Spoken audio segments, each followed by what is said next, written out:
Bawa debt collector. Bawa 2. Bu Sri Mulyani, ini dengarkan ini. Orang rumah. pajak bawa debt collector. Gebrak.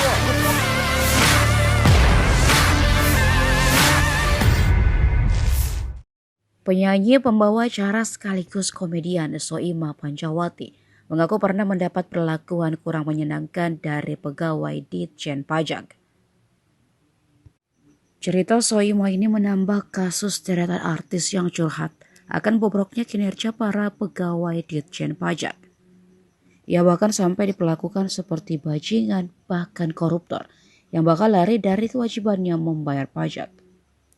Soimah mengaku selama ini selalu membayar pajak dan melaporkan sesuai dengan aturan. Seperti contoh honor yang dia terima saat berlakon di TV. Menurutnya, honor tersebut sudah dipotong pajak dan tugasnya kemudian hanya melaporkannya. Video curhatan Soimah ini pun beredar ramai di sosial media. Di unggahan itu Soimah menceritakan kejadian tersebut terjadi pada tahun 2015. Saat itu pegawai pajak mendatangi kediamannya tanpa ada sopan santun. Permisi, langsung buka pagar dan sudah berada di depan pintu rumah. Soimah pun mengaku merasa dicurigai akan melarikan diri atas perlakuan tersebut. Lucunya lagi di saat Soimah ke notaris untuk mengurus rumahnya yang sudah lunas. Orang pajak justru tidak percaya jika harga rumah Soimah sebagai pekerja seni hanya 430 juta rupiah. Menurut orang pajak, harga lahan di lokasi rumah Soimah harusnya berkisar di angka 600 jutaan. Soimah pun merasa heran karena dituding sengaja menurunkan harga tanah. Yang lebih membuatnya geram ketika orang pajak datang ke kediaman kakaknya mencari dirinya sambil membawa 2 orang debt collector. Soimah dituding kabur dari kewajibannya membayar pajak. Padahal ditahu saat itu, Soimah sedang berada di Jakarta dan live di salah satu stasiun TV.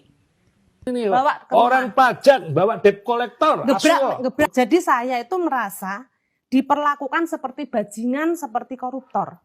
Nah, untuk bayar pajak memang kewajiban kita. Bayar. Lapor pajak, lapor. Kan kalau honor dari TV atau dari kerja, dari iklan dimanapun kan pasti udah potong pajak. Kan? Nah, kewajiban kita kan lapor pajak. Iya.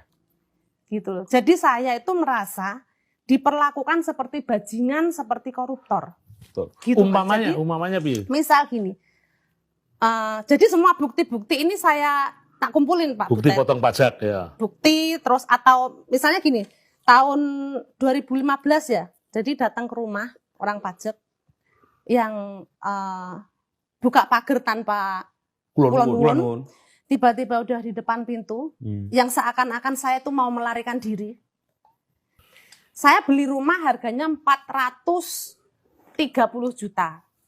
Udah lunas lah 430 juta. Kita ke notaris. Nggak deal dari perpajakan. Karena nggak percaya. Oh rumah di situ harganya 650 juta. NJOP-nya. Menurut pajak. orang BPN, orang pajak. Loh, tapi kan laku tuku iki 430. Jadi dikira saya menurunkan harga. Padahal didilane ono kuwi notane ono. Enggak mungkin mosok Soimah kok tuku omah kok harga 430 juta. Lah emang ada ukurannya Soimah harus beli rumah harga berapa miliar gitu. Iya. Itu satu. Iya. Nah, yang kedua ini yang terakhir ini yang pendopo ini yang selalu diuper-uper terus. Pendopo yang memang besar itu ya. Pendopo belum jadi. Udah dikelilingi oleh orang pajak.